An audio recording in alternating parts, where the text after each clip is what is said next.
The committee will come to order. The chair will ask all member staff and everyone to turn electronic devices off or on vibrate. The subcommittee is meeting today to receive an update on the Federal Aviation Administration's call to action on airline safety and pilot training. I will try and give a brief statement, and then we'll call on the ranking member, Mr. Petri, for his statement or any remarks that he may have, and then we will go to our witnesses. Let me say that we expect to be called to the floor of the House for a vote in about 15 or 20 minutes, so I will try and be brief. The important thing is that we hear from the Administrator and General Scovel. I welcome everyone to the Aviation Subcommittee hearing today for an update on the FAA call to action on airline safety and pilot training. I'd like to especially thank and welcome the family members of Flight 3407, some of whom are with us here today. 2 days ago, the NTSB determined the probable cause of the crash of a regional airline near Buffalo, New York, occurring almost a year ago. The crash is considered one of the most significant accidents in recent years because it revealed a gap in the level of safety between major airlines and regional carriers. I want to commend the board for doing an outstanding job. I am hopeful that their safety recommendations to the FAA, many of which are included in our bipartisan legislation, H.R. 3371, the Airline Safety and Pilot Training Improvement Act of 2009, approved overwhelmingly by the House last October, will encourage the FAA and the airline industry to act quickly to improve pilot training standards, address pilot professionalism, fatigue, remedial training, pilot records, and stall training. After this subcommittee held a hearing on regional air carriers and pilot workforce issues on June 11, 2009, Department of Transportation Secretary Ray LaHood and FAA Administrator Babbitt initiated an airline safety and pilot training call to action to gather information from the airlines and labor organizations to ascertain industry best practices and seek voluntary compliance with a number of safety programs. Last September, this subcommittee held a hearing on the call to action. I praised the FAA's quick reaction to the Colgan tragedy and the lapses in regional carrier safety that it revealed. I put the FAA on notice then that I would hold a follow-up hearing to examine the call to action, final report, and today's hearing will be an opportunity for Administrator Babbitt to provide this subcommittee with an update and to hear from the Department of Transportation Inspector General on his assessment of the FAA's progress. Administrator Babbitt, in the call to action final report, acknowledged that, and I quote, "This is a snapshot of our work, which is by no means finished. We will continue to aggressively push forward with these initiatives that we believe will raise the safety bar even higher," end of quote. We want to work with you, Administrator Babbitt, to achieve these goals you have set forth, and I believe the real measure of the agency's success will be whether it can successfully drive its safety initiatives to a timely conclusion. I respect and appreciate the FAA's determination since our last hearing in September to set aggressive deadlines to develop key safety initiatives. My concern is not simply that the FAA is a few months behind on any one rule. I am concerned that these delays stem from historic patterns of industry opposition to any form of regulation, and that key safety reforms have not been implemented nearly a year after 50 people died on Flight 3407, despite promises of swift action from the FAA. As I have said before, I believe that unless this subcommittee in Congress pursues aggressive oversight, our legislative mandates are in place, the time it takes for the FAA to address the most critical safety issues raised by the accident is far too long. That is why we introduced H.R. 3371 to address many of these issues raised in the call to action. I want to discuss the status of several key FAA safety initiatives discussed in the call to action final report. First, in 1995, the FAA proposed a fatigue rule based on the recommendations of an aviation rulemaking committee. We have waited 15 years and we are still waiting for a final rule. Last year, the FAA withdrew the 1995 proposal, formed another ARC, and planned to publish another fatigue proposal by the end of 2009. Yet, we are now being told that the FAA's date to publish a rule has already slipped to the spring of 2010. Second, in January of 2009, the FAA published a proposal to overhaul crew training regulations that included increased use of flight simulators and stronger upset recovery training requirements, something that the NTSB has recommended and that we have mandated in H.R. 3371. Administrator Babbitt, you testified before the subcommittee last June that the FAA's proposal was, quote, the most comprehensive upgrade to FAA training requirements in 20 years, end of quote. After extending the comment period, the FAA received 3,000 pages of comment and now plans to revise and republish its proposal in the spring. Finally, the call to action plan states that DOT and FAA reviewed code share arrangements between air carriers and their regional partners. This is particularly important given that the majority of air travelers are unaware when they purchase a ticket from a mainline airline that they may actually fly on a regional airline. In fact, the NTSB expressed the need to look more closely at safety issues surrounding code share arrangements during its February 2, 2010 meeting on the Colgan Final Accident Report. Chairman Oberstar and I have requested that the Department of Transportation's Inspector General conduct a review of domestic code share relationships. There have also been positive developments resulting from the FAA's call to action that we should not ignore. For example, more airlines appear to be willing to adopt voluntary safety best practices like establishing flight operations quality assurance programs. However, the FAA and this subcommittee will need to follow up in the coming months to see if carriers actually follow through on their commitments that they have made. In addition, the FAA published an advance notice proposed rulemaking yesterday to strengthen the training requirements and the flight hours necessary to be an airline first officer. I will continue to keep my commitment to exercise aggressive oversight to strengthen airline safety and pilot training qualification standards. I assure the families of Flight 3407, those who are with us today and those who could not be here today, and the American people that we will continue to push for the provisions of H.R. 3371 that requires the first officer to hold an air transport pilot certificate, in addition to receiving training to function effectively in an air carrier operational environment and know how to fly in adverse weather conditions, including icing. Before I recognize Mr. Petri for his opening statement or his remarks, I ask unanimous consent to allow 2 weeks for all members to revise and extend their remarks and to permit the submission of additional statements and materials by members and witnesses. Without objection so ordered, the Chair now recognizes the ranking member of the subcommittee for his opening statement or comments, Mr. Petri. Thank you very much, Mr. Chairman. I'd like to thank you for scheduling this important follow-up hearing to our 2009 hearings on air carrier safety and the FAA's call to action issued following the tragic Colgan 3407 accident almost 1 year ago. Well, statistically, the U.S. commercial aviation system is very safe. There's obviously always room for improvement.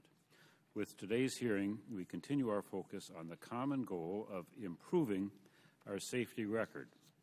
As the families of the victims of Colgan Flight 3407 remind us, we can and must do everything in our power to ensure that what happened on the day they lost their loved ones never happens again.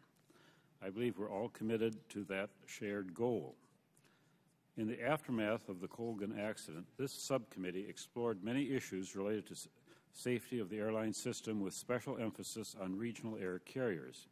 In addition, Mr. Costello, Mr. Micah, Mr. Oberstar, and I introduced the bipartisan H.R. 3371, Airline Safety and Pilot Training Improvement Act of 2009, to address the critical safety issues considered at our hearings. H.R. 3371 was approved by the House of Representatives on October 14th last year, and similar provisions have been included in the Senate Commerce Committee's FAA reauthorization package. At roughly the same time, the FAA launched a call to action on air carrier safety. I thank the Administrator for joining us this morning and look forward to his update on the progress of the wide-ranging initiatives included in his plan. At Tuesday's Transportation Safety Board hearing on the Colgan accident, the Board approved recommendations to the FAA regarding many of the issues explored during our hearings, including strategies to prevent flight crew monitoring failures, pilot professionalism, fatigue, remedial training, access to pilot records, stall training, and airspeed selection procedures. In addition, the NTSB's probable cause determination for the Colgan accident, approved by the board on Tuesday, included among the contributing factors to the accident the flight crew's failure to adhere to sterile cockpit procedures. In fact, in 4 of the last 6 regional carrier accidents, pilot performance and unprofessional behavior have been listed as contributory factors. I applaud Administrator Babbitt for demanding a higher level of professionalism from all those involved in aviation, including airline pilots. As the safety regulator for the industry and a former airline pilot himself, Administrator Babbitt understands not only the trust passengers quite literally place into pilots' hands, but also the responsibility pilots must be ever mindful of while on duty. Look forward to hearing from the Administrator what specific actions the FAA, airlines, and the pilots' unions are taking to improve peer auditing and professional conduct. In addition, I'm interested in updates from the FAA about the ongoing regulatory efforts at the FAA to address pilot training, record availability, and fatigue. Finally, I'm also interested in what improvements can be put in place to improve air carrier hiring practices and training oversight. Since the FAA's call to action began last summer, the Office of the Inspector General has been reviewing the agency's effort, and I look forward to Inspector General Scovel's assessment of efforts thus far on the part of the FAA, airlines, and unions, as well as continuing oversight of long-term commitments made during the call to action process. Lastly, I'd like to note the dedicated efforts of the families of Continental Flight 3407. Families' efforts have helped this committee to address key safety issues, and I urge our Senate colleagues to pass its FAA reauthorization bill so that we may finalize these improvements and send a final bill to the President. Thank the witnesses for their participation and yield back what time I might have. Mr. Graves was hoping to say something for a minute. You want to yield to Mr. Graves? Yield to Mr. Graves for. Thank you, Mr. Chairman. I appreciate this hearing quite a little bit, and I want to thank FAA Administrator Babbitt for being here and the Inspector General, too. But in October last year, we did pass H.R. 3371, which is the Airline Safety and Pilot Training Improvement Act. And while I recognize this legislation moves in the direction of improving pilot training standards, I couldn't support it at the time. Specifically, my concerns lie with the 1,500-hour minimum flight requirement for 3371 that establishes the issuance of an airline pilot transport certificate for all crew members. Currently, only the captain is required to hold that ATP certificate, not the Colt pilot. I know all too well that pilot training is a complex process and focuses on the quality of pilot education and training as opposed to overall flight hours, and I believe it is a more reasonable approach. With that said, I'm not opposed to increasing the minimum number of flight hours, but I think we have serious concerns with the 1,500-hour. I think it's simply too much. And look, folks, just so you understand where I'm coming from, and I'm not trying to diminish in any way the losses that we have had out here. But myself, I'm a 2,000-hour commercial pilot, and I have flown with all classes of pilots out there in high-performance aircraft. And I know military pilots who have 500 hours that I want to put my kids in a plane with, and I know commercial pilots that only have 500 hours that I trust my kids with. But I also know military pilots that have 2,000 hours, and I wouldn't put my kids in a plane with them for anything. And I know commercial pilots that have over 2,000 hours that I wouldn't put my kids in a plane with. This is about quality of training. It's not quantity of training, and we need to take a serious look at that. Just requiring 1,500 hours in an ATP certificate doesn't mean you're a fantastic pilot when it comes to some of the complex things that you get into when you're flying an aircraft. Icing being one of those main factors that obviously played a big part in the accident that took place. But again, I understand where we're going with this, but I think it is the wrong direction. And I'm a perfect example of exactly what is wrong with the process. It's again, it's quality of hours, and it's the person in the cockpit is who we need to be looking at, not the number of hours. That is the wrong approach. I want to make sure that the aircraft and airlines and our skies and the ground is just as safe as we can possibly get it, and that's the reason we need to change this focus just a little bit. Mr. Chairman, I appreciate the opportunity. I thank you for having this hearing. I think it's a very important hearing to the overall safety of the public out there, and I appreciate you letting me make a few comments. Chair, thanks, the gentleman from Missouri, and let me just state for the record, and we will get into these issues in a little bit. I just want to be clear that H.R. 3371 does not just deal with the number of hours in order to be either in the first seat or the first officer. It does far more than that, and we will get into that later. The chair now recognizes the gentleman from Iowa, Mr. Boswell. Thank you, Mr. Chairman. I would prefer to wait for Q&A, but the way the schedule is today, I may not be able to be here for that. But I want to make a couple comments. And first, thank you for doing this. And I think Mr. Graves made some good points that I agree with. I think you said don't knee-jerk, and I don't think you're going to. We've discussed it. We went up, we flew together and talked and so on. And I think you're on the right track.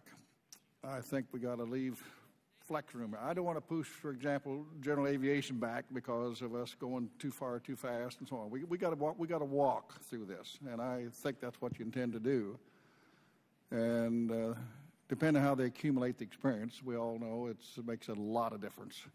You know, the 250-hour commercial pilot, if he went right through a program and did everything one right after the other, they're pretty darn proficient. Versus a person that maybe it took them 2 or 3 years. And there's a difference. I mean, there is. I used to be an IP, and I'm sure you did too. It makes a difference. And so as we think about how we buoy up to get these folks safer and more proficient and so on, why somehow if you can have some flexibility in there because of the way they attain the experience. It may be, Mr. Chairman, it may take 850 hours for some situations, or maybe more, who knows. But then in other situations, if this is tailored where they can be intensified and follow right through day after day, and then go right out into the field and start executing and using that, it makes a big difference. So I would hope that somehow you can keep that flexibility in there, and I think you can. I think it can be done. So we're doing you head the right way. Read some of your statements there, and I think that you're on the right track, and this is good. The public wants it. I want it. Chairman wants it. We all want it. So thank you very much. Sure. Thanks to the gentleman from Iowa. Let me inform members and our witnesses that we have been called for votes. We have 13 minutes left in the vote. What I intend to do is to recognize Ms. Titus from Nevada and Mr. DeFazio from Oregon for brief statements, and then we will break. We'll go to the floor to vote, and then we will come back and go right to our witnesses. So I would ask members other than Ms. Titus and Mr. DeFazio to enter their statements into the record. And Mr. Graves, your statement that you've given to us, we will put it into the record as well. Chair now recognize Ms. Titus.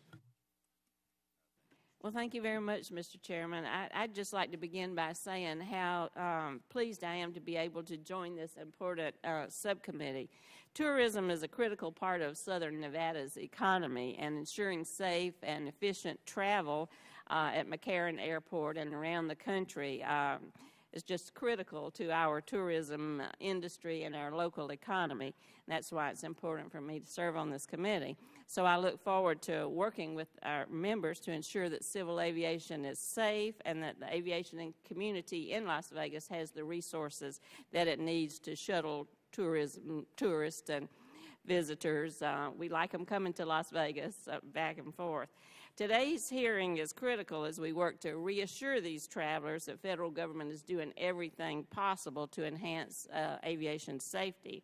The Colgan Air accident last year brought to light some of the flaws that exist in aviation safety, and I appreciate that the FAA has detailed these flaws in its call to action plan on airline safety and pilot training. So I'm looking forward to hearing from the witnesses as we address the issues of pilot flight time and fatigue, pilot training, professionalism, and safety, so that we can do all we can to protect the public and assure them that that is indeed the case. So I would thank our witnesses for being here today, and I look forward to coming back and hearing what you have to say that the FAA is doing along these lines. And I thank you, Mr. Chairman, for this opportunity. I thank the gentlelady from Nevada, and I'll recognize the gentleman from Oregon, Mr. DeFazio. Thank you, Mr. Chairman. Mr. Chairman, I'm pleased to have an administration and an FAA that is acting in the spirit of the law that was amended after the tragic crash in Florida a number of years ago during the Clinton administration. Prior to that, I've been arguing for more than a decade that the FAA could not both regulate in the public interest and assure safety and promote the industry. Unfortunately, even though after that horrible accident, I got the law changed finally. There are some within the agency who still think it's their duty, and there's some in Congress who think it's their duty to promote the industry. No, we are here first off to assure safety, and then secondly, we want to have a healthy industry that is safe. Just hearing the earlier comments regarding quality versus number of hours, I have been raising the concern since the early 1990s that I don't believe that you can provide, no matter how high the quality is, an adequate amount of training for a commercial pilot in difficult conditions with the minimums we have today. And there are a heck of a lot of carriers who believe that too, because they won't hire someone with that number of hours. But there are the low budget, drive the industry down to the lowest common denominator operators who will. And there are those who will defend that practice. It's got to end. I still don't believe, as I said then, that you can, to be a manicurist in Oregon requires twice as many hours of training as the current minimum. So I don't want to hear people saying, oh, well, we just can't mandate higher minimum hours. We just want to look at quality. No, it's hours and quality will come with more hours and comprehensive, well thought out training. So I'm fully in support of what the chairman has proposed, where it seems the administrator is headed, but we're going to continue to push to make sure we get there, because we know there's tremendous pushback from the industry. I mean, even those who will only hire pilots with number of hours, have a little farm team out there, which is the low-budget carriers, and then some of the big carriers like the low-budget carriers, because they drive against their competition of people who are trying to provide higher-quality regional air service. And we should never have another tragic event like we had. I mean, that crash of Colgan Air. I mean, what kind of training could a pilot have with a stall warning, to pull the nose up? That is beyond belief. We've got to fix these problems, and it's going to take both more hours and better quality, and I support any efforts that will get us there. And they're going to cost something, but what I always say is I've never met someone at 40,000 feet who's thrilled that they saved $1 on their ticket because their pilot up front is just learning how to fly. Thank you very much, Mr. Chairman.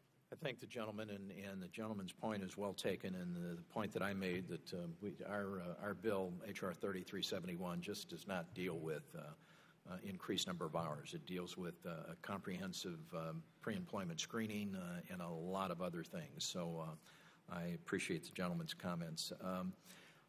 I would ask our witnesses, we have 5 votes on the floor right now, so I would ask our witnesses and everyone else that wants to come back to return to be in the room by 11:10, 10 after 11, if you want to get a cup of coffee or something, and we will resume the hearing at that point and go directly to the testimony of Administrator Babbitt and General Scovel. So at this time, the subcommittee is in recess until 11:10.